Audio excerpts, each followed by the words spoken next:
Number 5. The Great Omar. The Great Omar was a one-of-a-kind, tailor-made collection of Omar Khayyam's poetry. So if you're looking to score this at your local Barnes & Noble, you might have a bit of trouble. It was commissioned by the owner of a British bookshop, whose sole request was that it would be the greatest modern binding in the world. You know, nothing too lofty though. The book itself is made of 5,000 pieces of leather, 1,000 different gemstones, 100 square feet of gold, and some pages too, I guess. I think there's poetry inside there. The final book was priced for roughly $150,000 after finishing, so it's a pretty expensive book. But what makes it so cursed?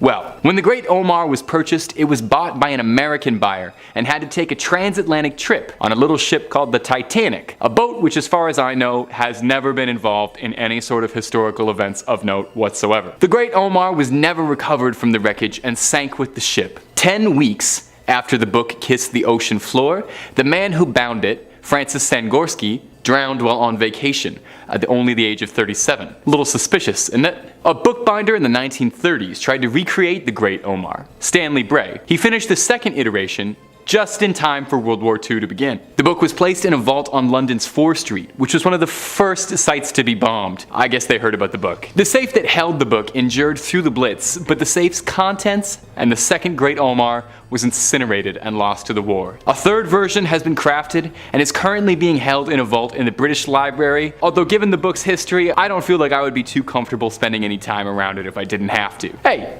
liking what we do here at Top 5 Scary? Well, we always love a little subscribe. Toss one our way. Number 4.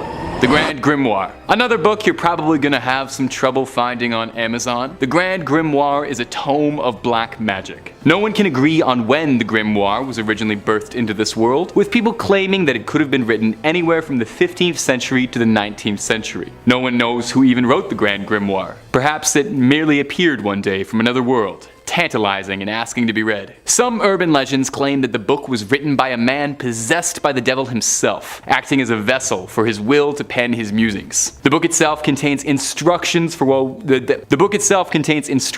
would-be warlocks to summon all manner of demons and sinister servants of the underworld, even including guides on how a fledgling necromancer could learn how to raise a spirit from the dead. Now, if all that sounds appealing to you, it's said that even so much as cracking the spine of the Grand Grimoire is enough to seal your soul to damnation, the literary equivalent of promising your soul to the underworld. The church, obviously, sought out to quell the rising threat of the Grand Grimoire's dark musings, and it is said that the original Grand Grimoire, gosh, that is fun to say, is currently being held sealed in the Vatican's legendary vault, where it shall never again be seen by prying eyes, or those wishing to uncover its many dark secrets. There are alleged excerpts that have been reprinted and made available, but the full Grand Grimoire itself hasn't been seen by anyone in what would be centuries. Perhaps for good reason too. I mean, if the myths and legends around the book are to be believed. Number 3. The Book of Abramelin. The Book of Abramelin, and I'm sure I'm pronouncing that wrong, I'm sure one of you ghouls and goblins will let me know, or the Book of the Sacred Magic of Abramelin the Mage, if you're not into that whole brevity thing, is an allegedly magic text that is thought to have been written at some point during the 14th century. It wasn't until the 19th century that it became recognized for its power, when the Hermetic Order of the Golden Dawn translated the book into English in the late 1890s. Now, if you're unfamiliar with the Hermetic Order of the Golden Dawn and you're wondering which Final Fantasy that's from, the Hermetic Order of the Golden Dawn was a secret society devoted to the study of the occult and spiritual development. From here,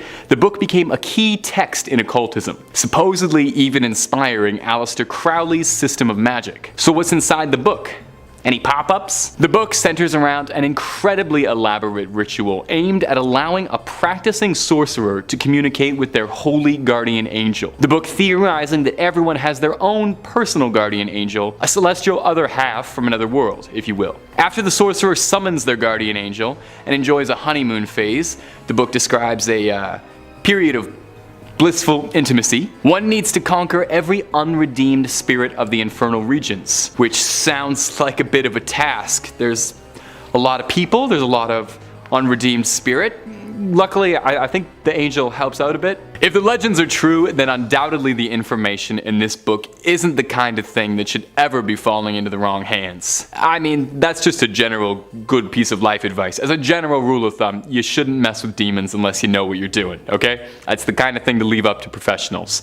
For all of our sakes, you know? Number 2. The Voynich Manuscript. The Voynich Manuscript is one of the more interesting books on this list. It's named after the first public owner of it, Wilfrid Voynich. Unlike most of these cursed banned books, the Voynich Manuscript is actually something you can seek out and read via Yale University's online collection, and you are more than welcome to peer over its pages, although you might find it a bit of a difficult text to read, because the Voynich Manuscript is written in a language that no human being speaks or has ever spoken. Carbon dating suggests the manuscript was first written at some unspecified time during the 14th century, and all 240 of the manuscript's pages are written completely unintelligibly, so if you want to take a look at this thing and try and help us crack this, please be my guest. Adorning its pages are confusing illustrations that only serve to further its mysterious reputation, with most of the drawings looking like a cross between a Hieronymus Bosch painting and a fever dream kaleidoscope nightmare. The book has made its way through countless owners, a succession of kings and other powerful leaders, and yet in all the years of its existence, no one has even come remotely close to understanding just what the Voynich Manuscript is, where it came from, and what its purpose is. Is it cursed? Well, it's possible. Maybe it contains the instructions for all manner of demonic and occult magic, and we just don't know how to read it yet. There are some people who believe that the Voynich Manuscript could have been written by an extraterrestrial entity and gifted to us. And there's even some legends that claim the manuscript has some sort of apocalyptic curse hidden inside its mysterious scrawlings. We might never know, unless you might be the one to crack it for us. Number 1. Codex Gigas. Codex Gigas? Gigas? One of you guys will tell me, I'm sure. Oft referred to as the Devil's Bible, is the biggest entry on this list. And not just for its renown.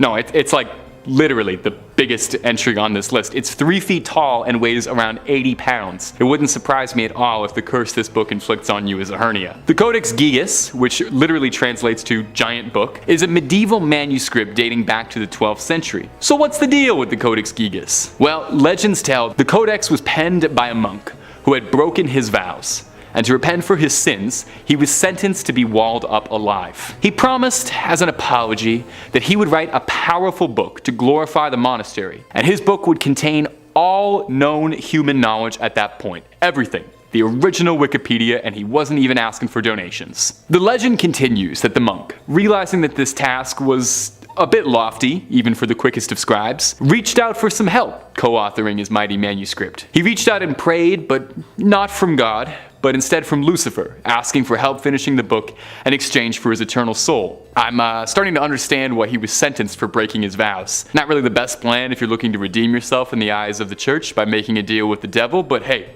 we've all done pretty crazy things trying to make a deadline, I totally get it. It's said that Lucifer himself helped complete the book, and the monk drew a portrait of the devil himself as thanks. That's where the book gets its name, the Devil's Bible. The book is replete with occultism, dark rituals, and imagery. I mean, after all, it's said to contain the entirety of the knowledge of the human race up to this point. So who's to speak what sort of sinister secrets are kept between its giant pages? There were estimates and tests to try and recreate the manuscript, suggesting that even one man writing, without illustrations, would have taken the better part of 2 decades to write the calligraphy present inside that book. So did this monk have some otherworldly help? Maybe just a huge stack of Red Bull? And what is inside this book? If your Latin's any good, the manuscript is kept on display in the National Library of Stockholm. Just be careful what you read. You got no idea what you could bring into this world. Number 5 on this list is Scary Stories to Tell in the Dark. You may be familiar with this title because there was actually a movie adaptation that hit the screen super recently. Back in 2019, Scary Stories to Tell in the Dark came out in film format. But this movie was based off of a book, and for the longest time, this book was super banned. SCMP says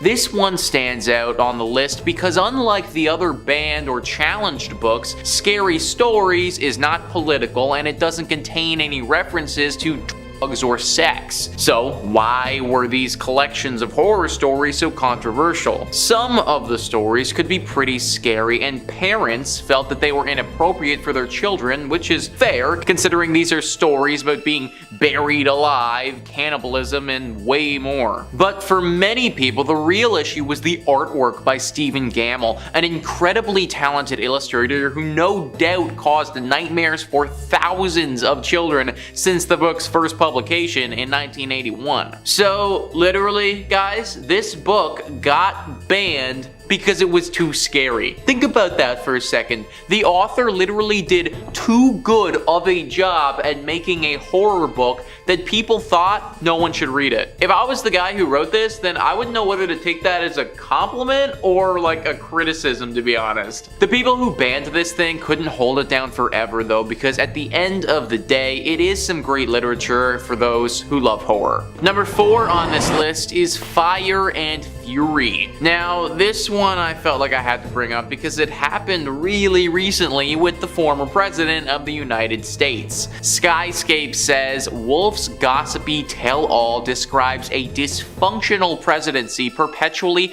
in chaos, zoning in at one point on the day the FBI director James Comey was fired. Comey heard about it on TV. Not all of Wolf's claims are accepted as truth, of course. Trump said he didn't authorize Wolf's White House access and didn't speak to him for the first book. Trump's lawyer Charles Harder sent a cease and desist letter threatening a libel lawsuit in an effort to stop publication. Fire and Fury sold out in its first day of a release as a result. By 2021, Trump was speaking to Wolf for Landslide, Wolf's third book in the trilogy. There were countless scandals during the Trump administration, so I feel like this one was just another notch on the belt. Either way though, the government literally did everything in their power to try and get rid of it and stop us from being able to buy it. The opposite happened though, and because it got so much attention, it flew off the shelves faster than they could print them. Number 3 on this list is Lawn Boy. This story, written by Jonathan Iveson, is one of the most challenged books in America in 2021, and honestly, folks, it really shouldn't be. Esquire says Lawn Boy is the big-hearted story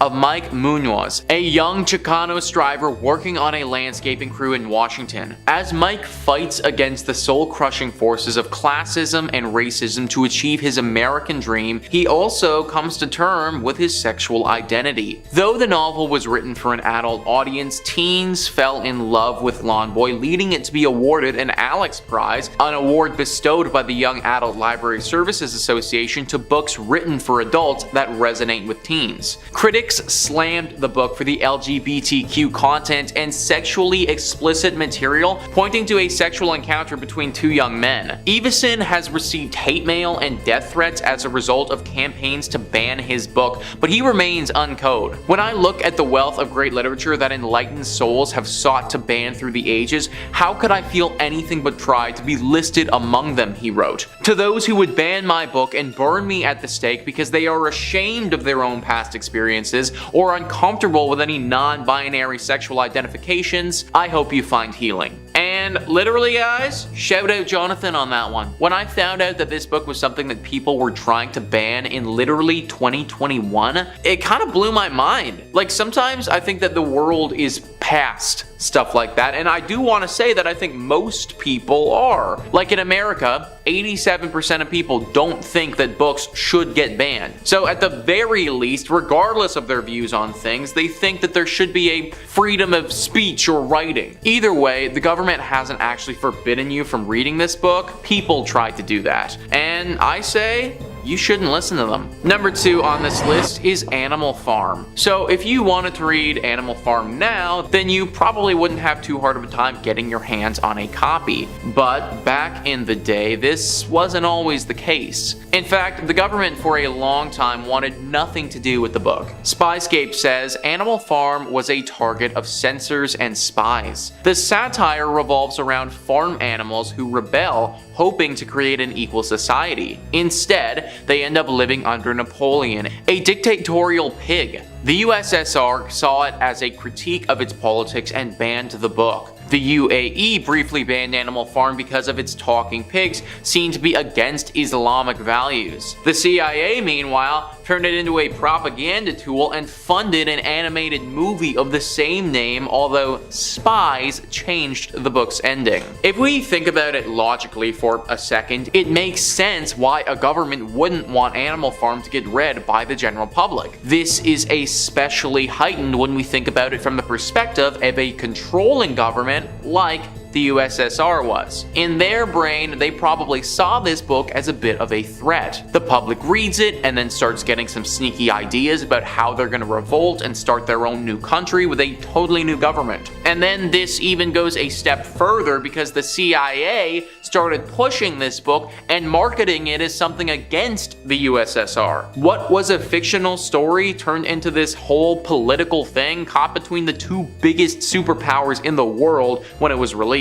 And number one on this list is the Anarchist Cookbook. This book has had a roller coaster of a life since it was written. Big Thing says, since it was first written in 1971, much of its information is out of date. But some topics, like how to make improvised bombs, don't have an expiration date. The book provides instructions for making LSD and tear gas, primers on how to operate various firearms, how to sabotage different kinds of infrastructure, and writing on anarchist philosophy. The book was written by William Powell, a manager of a bookstore in Greenwich Village. Powell quit his job, however, to write the Anarchist Cookbook. My motivation at the time was simple, said Powell in an article for The Guardian. I was being actively pursued by the US military, who seemed single-mindedly determined to send me to fight and possibly die in Vietnam. Its countercultural, violent message proved popular today. It is sold in excess of 2 million copies. It should come as no surprise that the book is infamous and controversial, but the kinds of criticism it attracts varies depending on the source. Governments across the world clearly have a negative opinion of the book. It does, after all, advocate for violent civil disobedience. The Anarchist Cookbook is banned in Australia. In the UK, possessing the book, though not illegal itself, has often been used as evidence in terrorism cases. A teenager was accused of and later acquitted of a plot to assassinate British National Party members in 2008. In 2017, a 27-year-old who had traveled to Syria and possessed a copy was accused of being a terrorist. It turned out that he had merely printed a copy of the Anarchist Cookbook for use in a role-playing game in a university society. So clearly the government does not like this book at all. I think it's a bit much for people to be accused of certain things just by owning the book, but I also kind of see why it happens based on the contents of the text. Just be aware that if you pick this book up, then the government may start keeping tabs on you. Number 4 on this list is the Arabetel. The Arabetel, or the Arabetel de Magia Veretum, is an ancient text that has some questionable things in it. Although the intentions of this book are good and it may have helped some individuals live a better life, there are dark things in here as well, and the better life can't be said for all people who use this book. Ancient Origins writes, the Arabetel is a Renaissance period grimoire and one of the most influential works of its kind. Unlike some other occult manuscripts that contain dark magic and malicious spells, the Arabetel contains spiritual advice and guidance on how to live an honest and honorable life. The Arabetel is said to have been written in 1575 AD. The author remains unknown, although it has been speculated that it was written by a man named Jacques Gohori. The focus of the Arabetel is on nature and the natural relationships between humanity and a celestial hierarchy. It centers on the positive relationships between the celestial world and humans, and the interaction between the two of them. The Arabetel was an extremely influential work for its time. So as we can see, this ancient text isn't inherently evil in nature, or at least that wasn't its initial intention. However, this book has been connected to some urban legends, and one copy of the text in particular is definitely cursed. It's believed that back in the 1600s, this book fell into the property of a young Polish farmer. The farmer grew obsessed with this book and the dark and malicious spells that it contained. He cursed his rivals and made it so that their crops would never grow. He turned into this evil warlock who the whole region feared. Even though they feared him, they weren't gonna give up all hope.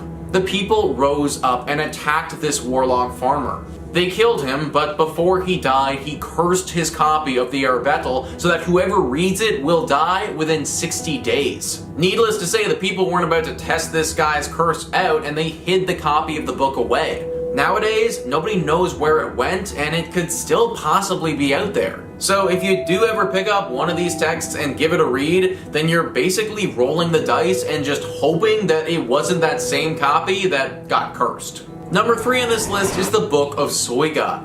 The Book of Soyga is one of the most intriguing books on this list. Humans like things that are hard to come by, things that are rare and often valuable to us. Diamonds are beautiful, but it's actually the rarity and difficulty in finding the diamonds that make them as valuable as they are. Well, the Book of Soyga took a book from those precious stones, and it's definitely hard to come by. The style inspiration says, dating back to the 16th century, the Book of Soyga, also known as the Aldaria, is a Latin essay about demonology with only 2 known copies in existence. One was owned by the scholar John Dee, and his elder brother devoted his entire life to decoding the Book of Soyga. Though he successfully determined that the book was full of dark rituals and incantations, he struggled to figure out the final 36 pages. His obsession with figuring out the content of those final pages drove Dee to insanity. Obsessed, he even hired a medium to summon the Archangel Uriel to help with the translation. Speaking through Dee's medium, Uriel apparently explains that the book came into existence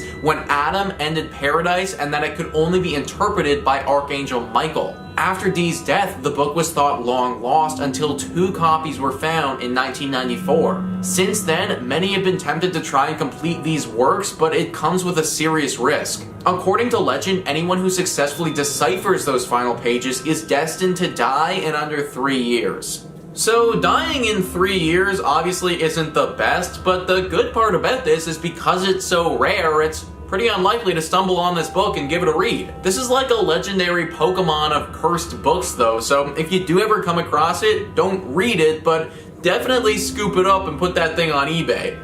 In that case, the Book of Soyga might actually be a blessing. Number 2 on this list is the Lesser Key of Solomon. This book is so cursed that it doesn't even need to be read to curse you. Literally just being in its proximity can do the trick. Slapped Ham writes, the Lesser Key of Solomon, also known as the Clavica Solomon's Regis, is a cursed grimoire of demonology. Its original authors are unknown, and it's said to be comprised of texts compiled sometime in the 17th century. The book contains passages on how to conjure spirits of the dead and demons and how to control these entities to do your bidding. Curses and invocations also play a large role in the ancient text. Esoteric topics like how to become invisible and locate missing or stolen items are covered. Recipes for love potions and liquors of persuasion are also scattered throughout the book. This definitely isn't the book you want to own. It's reportedly so cursed that it will doom anyone who keeps a copy on their bookshelf. Those who've owned it have reported strange occurrences like pages turning on their own and books violently flying across the room. Strange whispers and shadow creatures have also been reported by owners of the manual. Owning the Lesser Key of Solomon is also believed to bring about catastrophic bad luck. It's said that the only way to break the book's curse is to burn the pages and properly dispose of the ashes. Finally, someone making some sense. How many times have I gone on this channel and talked about how we just need to start burning things? Cursed books, cursed houses, cursed objects. Screw all of it, let's just burn it. At the end of the day, this stuff is really cool, but I'm not out here trying to have my life ruined by some weird book. Burn it hot and let's be done with it.